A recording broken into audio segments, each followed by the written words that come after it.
Why is it that after spending a few hours interacting with people, even people you genuinely like and appreciate, you feel like you've run a marathon? Why can a simple conversation leave you more tired than a full day of intense physical work? Why do you need hours, sometimes days, to recover from a social interaction that, in theory, should be enjoyable or even pleasant? This exhaustion isn't weakness. It's not a flaw. And it's not something you made up.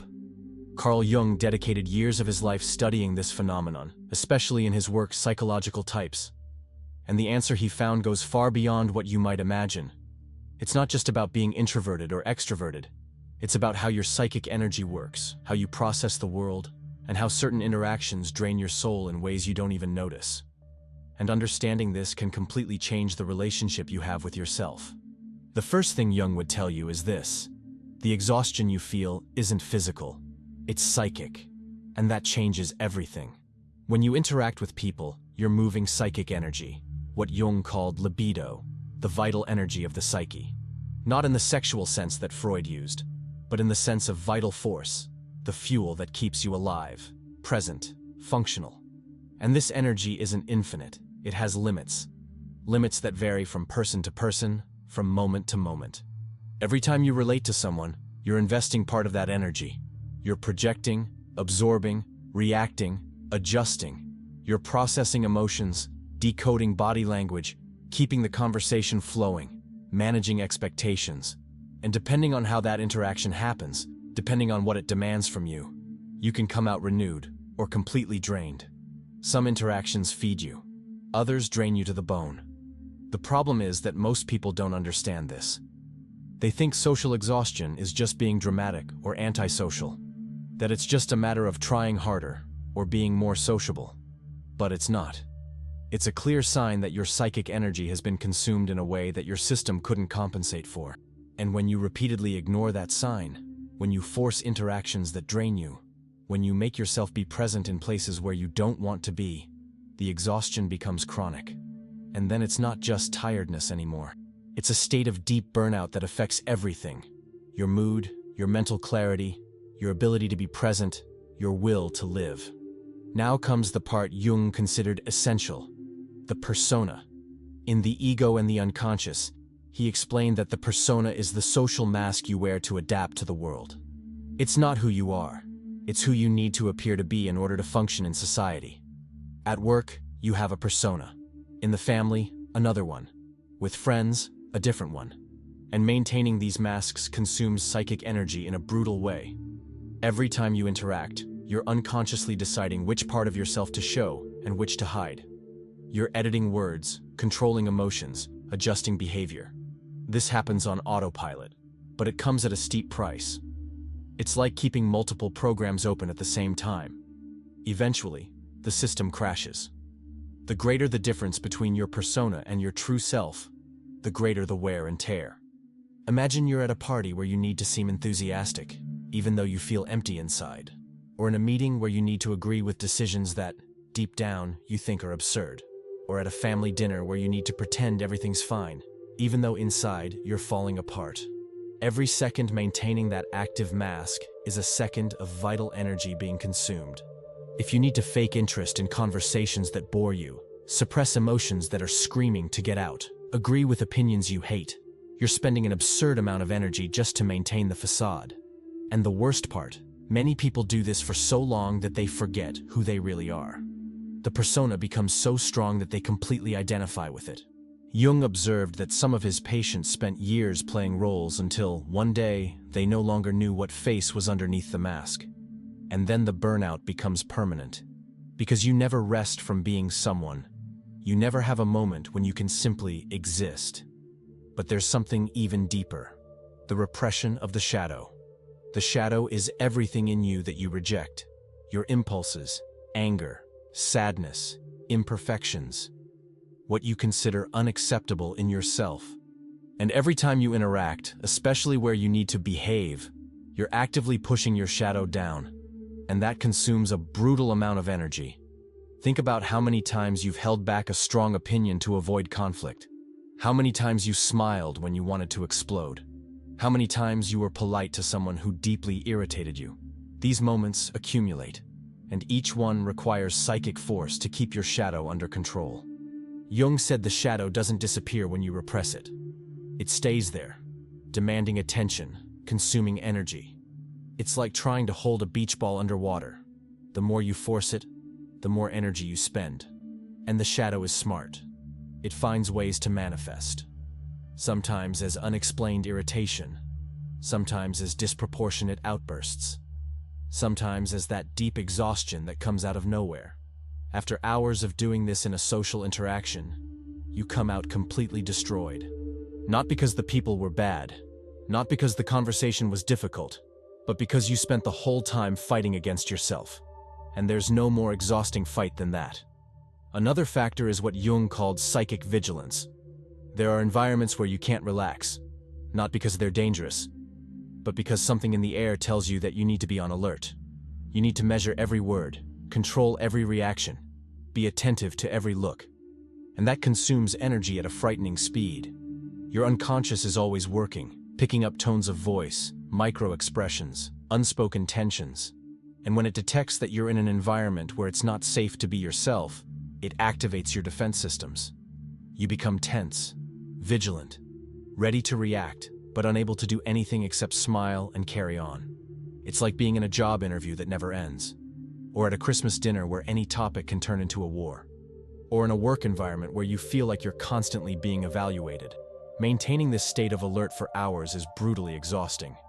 It's as if your body is prepared to flee or fight the whole time, but you're stuck there, having to act like everything is normal. And then, when you're finally alone, you collapse, because the tension you held all day finally finds space to come out. Jung also identified that you get exhausted because you're carrying expectations that aren't yours. Expectations to be nice, interesting, productive, to be what others need. And carrying that is like carrying a backpack full of invisible stones. You don't even notice at first, but after hours, you're destroyed. These stones are made of others' approval, fear of rejection, need for belonging. Jung talked about identification with the collective, when you live trying to live up to what society expects and lose touch with who you really are. You take on values that aren't yours. You pursue goals that don't make sense. You build a life that belongs to someone else. And when you're in social interaction, these expectations become even more intense.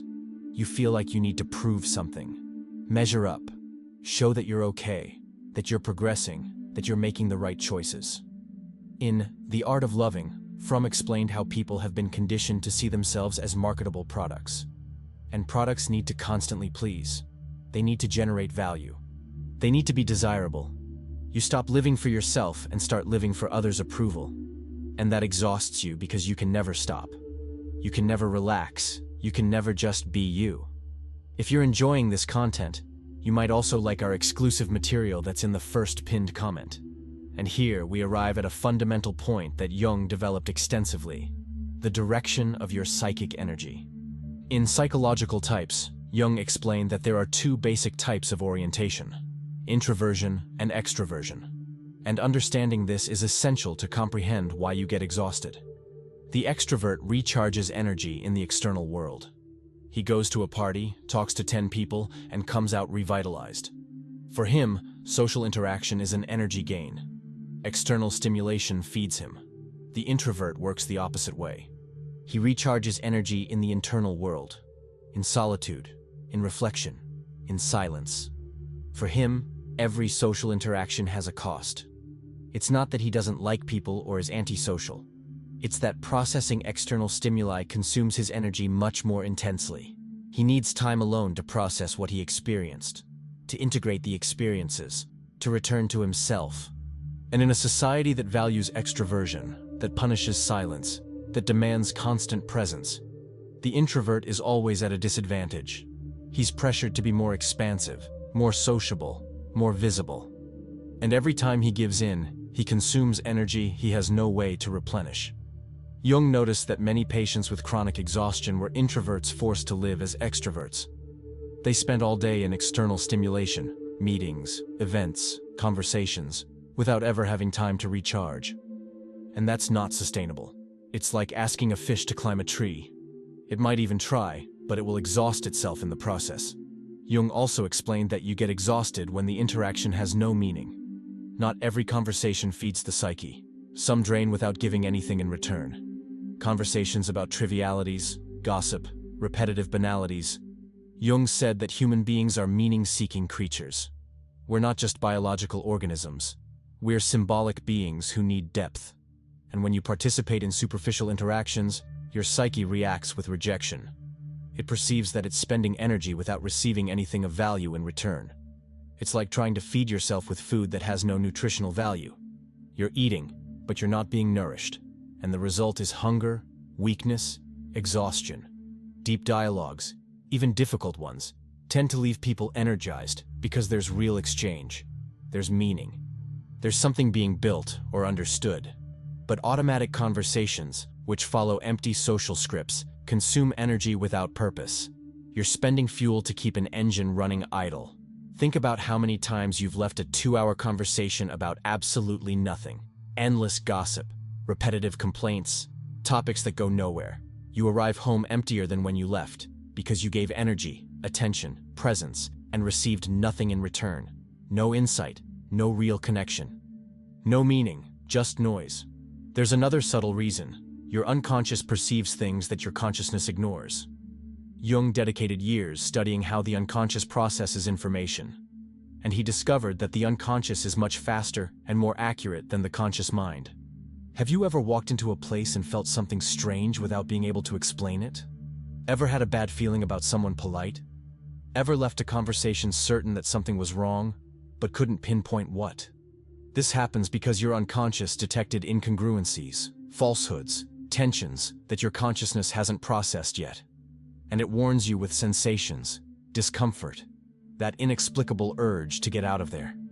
It registers facial micro-expressions, strange pauses in sentences, tone of voice that doesn't match the words, body language that contradicts the speech. And when you ignore these signals and push through, when you stay in environments or with people that your unconscious rejects, the energy cost is brutal. You're fighting against your own protection system, trying to convince your mind that everything is fine when, deep down, something is screaming that it's not. And this dissonance between what you consciously perceive and what your unconscious knows is one of the biggest sources of exhaustion. You might even rationally convince yourself that everything is fine, but your body doesn't lie.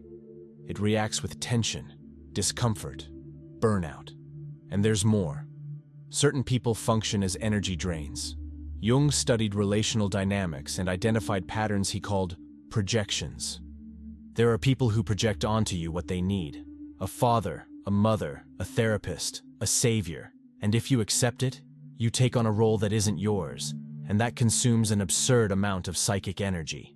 These are relationships where you always listen, but are never heard.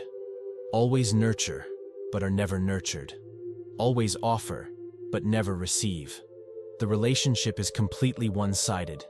You give, give, give, and come out empty, exhausted, with nothing in return. When you're trapped in this dynamic, you're not living your life. You're living someone else's emotional life. You're carrying problems that aren't yours. You're processing emotions that don't belong to you. You're taking responsibility for things over which you have no control. And maintaining this requires that you're always available, always whole, always strong. You can never have a problem. You can never be vulnerable. You can never ask for help. Because the role that's been projected onto you doesn't allow it. The role demands that you be the rock, the safe harbor, the inexhaustible source. And after each interaction with these people, you come out exhausted. Not because the conversation was difficult, but because you gave more of yourself than you had to give. Because you sustained a weight that wasn't yours. Because you tried to fill a bottomless void. Jung had a phrase that sums it all up. The greater the distance between who you are and who you need to appear to be, the greater the psychic wear. Every interaction where you need to be someone you're not. Every moment you repress your true nature. You're creating an internal split. And living divided is exhausting. Jung called the process of becoming who you really are individuation. And he said that individuation requires alignment between your internal and external world. When there's harmony, when what you feel inside corresponds to what you show outside, life flows. You feel lightness. You feel authenticity. But when there's a split, when what you feel doesn't correspond to what you show, the internal conflict becomes unbearable. It's like driving with the parking brake on. You might move, but the wear is brutal, and the engine eventually burns out. Fromm expanded this idea by talking about the market self, the personality you develop not because it's yours, but because it works socially. And living within that personality is like living in a house that wasn't built for you. It might even work from the outside, but it's never comfortable. At some point, something breaks. And usually, what breaks is you. Another crucial factor is the absence of psychic boundaries. You get exhausted because you don't know where you end and where the other begins.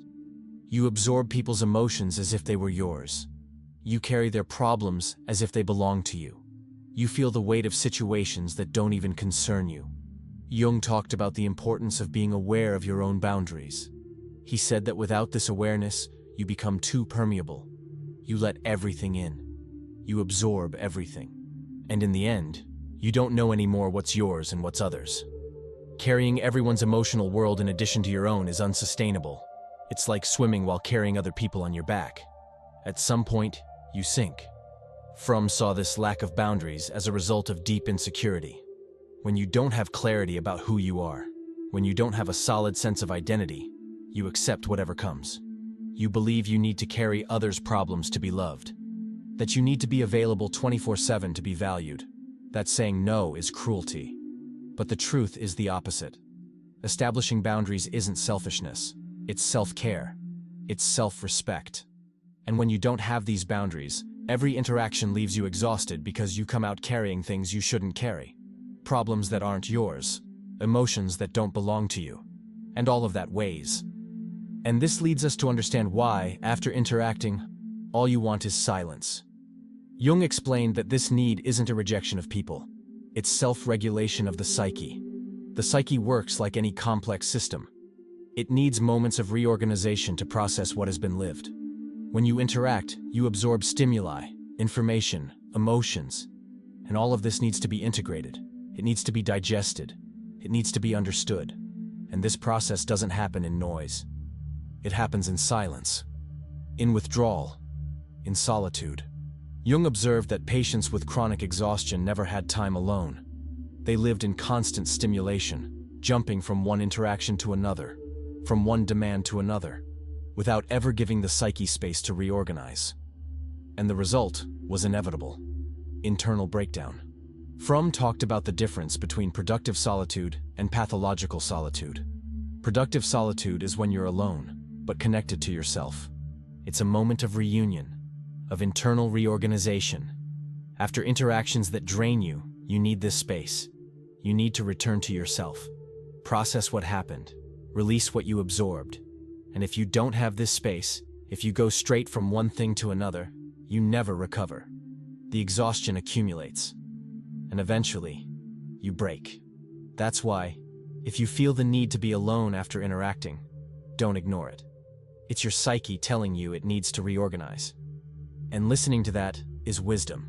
And there's a final aggravating factor. Modern culture makes everything harder. We live in a society obsessed with visibility. You need to be on social media, have an opinion about everything, show that you're doing well, constantly perform. And for those who value introspection, this is torturous. Fromm said we live in a society of having instead of being. People don't care anymore about who you are internally. They care about what you show, what you represent, the image you project. Jung saw individuation as something that requires withdrawal, time alone, deep reflection.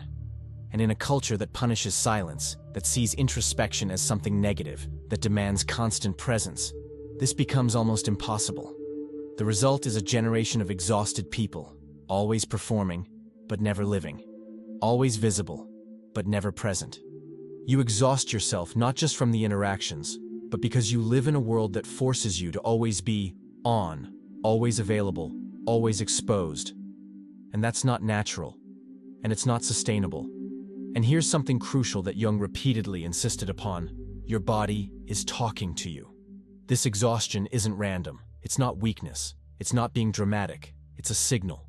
Jung said that physical symptoms are, many times, the way the psyche finds to communicate conflicts not yet consciously understood. The body is the messenger of the soul. It translates into sensations what your mind couldn't process into words. And when you feel deep exhaustion after social interactions, your body is saying something very clear. You're spending energy in an unsustainable way. You're forcing something that doesn't work for you. You're ignoring your limits.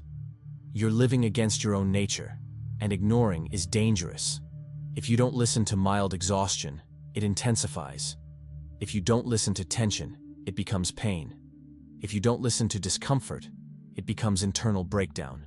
Jung saw many patients who came to him with physical symptoms that no doctor could explain. Unexplainable pain, chronic fatigue, constant muscle tensions, and in most cases, these symptoms were manifestations of unresolved psychic conflicts. The person was living against their own nature. They were repressing essential parts of themselves. They were sustaining unsustainable masks. And the body was paying the price. That's why listening to your body is essential. Paying attention to this exhaustion. Recognizing the environments that drain. Identifying the people who exhaust. And from that, making more conscious choices about where you put your energy. It's not about running from the world. It's about protecting yourself. So, why do you feel exhausted after interacting with people? Because you're living against your own deep nature. Sustaining masks that aren't yours. Repressing essential parts of who you are. Carrying expectations that aren't yours. Absorbing what doesn't belong to you. And ignoring the clear signals your body sends you. This tiredness isn't a mistake. It's a warning. A sign that you're living beyond what your energy can support. Jung called this the call of individuation. Not to run from the world, but to stop losing yourself in it. Understanding this exhaustion is the first step to living according to who you really are. It's not about isolating yourself. It's about understanding how your energy works. Recognizing your limits.